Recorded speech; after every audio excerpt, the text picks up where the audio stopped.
Assalamualaikum warahmatullahi wabarakatuh. Alhamdulillahirabbil alamin. Shalatu wassalamu ala asyrafil anbiya wal mursalin wa ala alihi wa sahbihi ajma'in amma ba'd. Selamat datang dan selamat berjumpa kembali kepada anak-anakku sekalian dalam pembelajaran online Aswaja kelas 10 SMA Raden Rahmat Palogodo, yang hari ini materinya adalah dakwah Islam di Indonesia. Mudah-mudahan pertemuan kita pada hari ini bermanfaat fid dini wad dunya wal akhirah. Ala hadhihi niyyah bi barakatil Fatihah.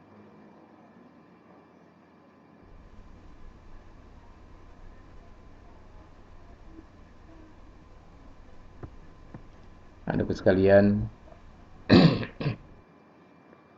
tujuan dari pembelajaran kali ini adalah kalian bisa memahami proses penyebaran agama Islam Ahlus Sunnah wal Jamaah di Nusantara ini. Kemudian sekaligus kalian bisa menganalisa strategi dakwah para penyebar agama Islam Ahlus Sunnah wal Jamaah di negara kita, Republik Indonesia ini, atau di negeri Nusantara ini. Itu tujuan dari pembelajaran kita kali ini. Karena sekalian, hal-hal yang perlu kalian pahami sebelum kita memahami yang lain. Yang pertama adalah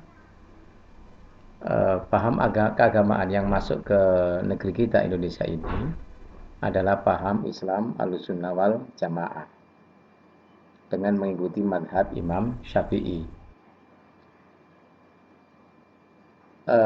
Anak sekalian, jelas bahwa para dai, para mubaligh ketika itu pahamnya adalah paham Ahlussunnah wal Jamaah dengan mengikuti madhab Imam Syafi'i. Maksudnya lebih banyak mengikuti madhab Imam Syafi'i.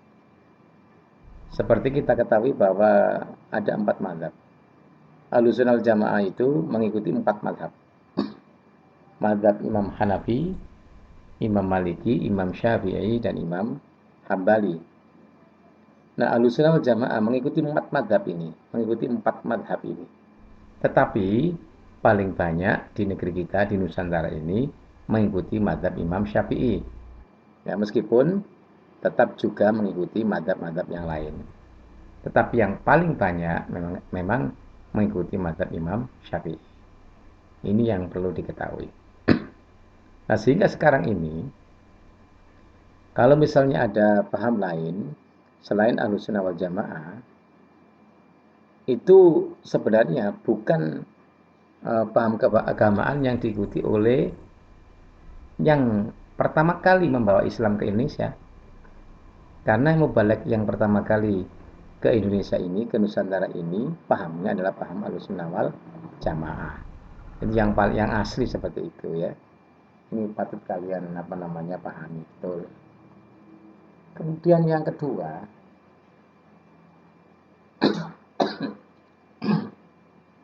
maaf, keselak ya. Yang kedua, anak sekalian, basmalah atau bismillahirrahmanirrahim itu adalah ayat pertama surat Al-Fatihah.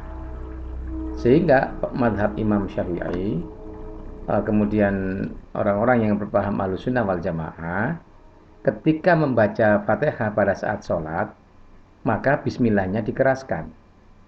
Bismillahirrahmanirrahim, Alhamdulillahirabbil alamin, dan seterusnya. Nah, paham lain yang tidak Ahlussunnah wal Jamaah, bismillah dianggap bukan bagian surat Al-Fatihah. Saya ulangi, paham selain Ahlussunnah wal Jamaah itu mengatakan bahwa basmalah bismillahirrahmanirrahim bukanlah ayat pertama, bukanlah bagian dari surat Al-Fatihah. Sehingga ketika mereka sholat, bismillahnya disamarkan. Sehingga ketika sholat mereka membaca Fatihahnya demikian. Langsung Alhamdulillahirabbil alamin. Ar-Rahmanir-Rahim. Bismillahnya itu disamarkan karena mereka menganggap bismillah ini bukanlah bagian dari surat Al-Fatihah. Itu berarti mereka mengikuti paham bukan paham Ahlussunnah wal Jamaah. Ya, ini yang kedua yang perlu saya sampaikan. Kemudian yang ketiga, mengeraskan basmalah pada sholat jahriyah. Artinya ketika sholat maghrib, sholat isya, sholat subuh, maka bismillahnya dikeraskan. Misalnya setelah Fatihah membaca surat surat-surat ya, misalnya surat Al-Falaq misalnya, dikeraskan bacaan basmalahnya. Bismillahirrahmanirrahim. Qul a'udzu birabbil falaq dan seterusnya. Jadi bismillahnya dikeraskan. Tapi kalau paham lain enggak, langsung enggak pakai basmalah, tadi disamarkan, enggak dikeraskan, langsung qul a'udzu birabbil falaq. Bismillahnya disingit no, disamarkan. Itu paham lain ya. Kalau Ahlussunnah wal Jamaah dikeraskan. Kemudian paham keagamaan yang lain yang berkembang di Indonesia adalah pada saat sholat subuh itu membaca kunut. Allahumma hdini fiman hadait wa'afini fiman afait dan seterusnya. Itu Ahlussunnah wal Jamaah. Nah, golongan yang apabila misalnya kalian sholat subuh di sebuah masjid kemudian tanpa membaca kunut, berarti jamaah masjid itu bukan Ahlussunnah wal Jamaah, dari golongan yang lain. Ya tidak apa-apa, ikut saja tidak masalah ya. Seperti itu ya, ada kunutnya. Nah, kalian sebagai mahasiswa yang Ahlussunnah wal Jamaah tentunya belajar untuk menghafalkan kunut. Belajar menghafalkan kunut ya. Ini. Lanjut nomor 5 anak sekalian. Bilal Jumat itu menyerahkan tongkat kepada khatib. Jadi kalau kalian misalnya Jumatan di sebuah daerah, kemudian di sana ada Bilalnya, Bilal itu yang menyampaikan kalimat-kalimat ajakan sebelum khatib berdiri. Itu kalau membawa tongkat atau khatibnya membawa tongkat, berarti masjid itu adalah masjid Ahlussunnah wal Jamaah. Ketika kalian melihat di sebuah masjid di sebuah daerah, kalian Jumatan di sana, kok khatibnya tidak membawa tongkat, berarti masjid itu adalah masjid bukan Ahlussunnah wal Jamaah. Ya seperti itu. Tapi tidak perlu kemudian kamu keluar, ini bukan masjid Ahlussunnah wal Jamaah, gak Jumatan nang kene, jangan. Tetap Jumatan saja, tidak masalah ya, tidak masalah. Tidak ada masalah. Nah, itu ciri khasnya. Termasuk diantaranya beduk. Untuk mengetahui masjid ini adalah masjid Ahlussunnah wal Jamaah, masjid NU, itu kalian lihat, kalau ada beduknya, dipastikan itu masjidnya NU. Misalnya Istiqlal, Jakarta itu masjid yang dikelola oleh tokoh-tokoh NU. Masjid Akbar, Al-Akbar Surabaya, Masjid Sidoarjo, itu kan ada beduknya besar. Dan itu masjid dikelola oleh Ahlussunnah wal Jamaah. Itu ciri khasnya seperti itu. Kalau masjid-masjid yang tidak Ahlussunnah wal Jamaah atau dikelola bukan oleh orang Ahlussunnah wal Jamaah, biasanya tidak memakai tongkat atau tidak ada beduknya. Tapi tidak masalah, tetap aja kita sholat di sana. Karena orang NU itu fleksibel. Orang NU itu sholat dimanapun tidak masalah. Yang penting itu ada tempat yang suci. Tapi bagi sebagian golongan, mereka tidak mau sholat kecuali di tempat masjidnya sendiri. Sehingga mereka nanti kesulitan kalau misalnya sholat di masjid orang lain, kesulitan. Ya, auzubillahi min dzalik. Ya. Lanjut kemudian sholat Idul Fitri dan sholat Idul Adha itu dilaksanakan di masjid. Nah, kita sendiri orang-orang NU, kalau sholat itu mesti di dalam masjid atau di musola yang besar ini. Kalau nggak muat, baru kemudian di luar.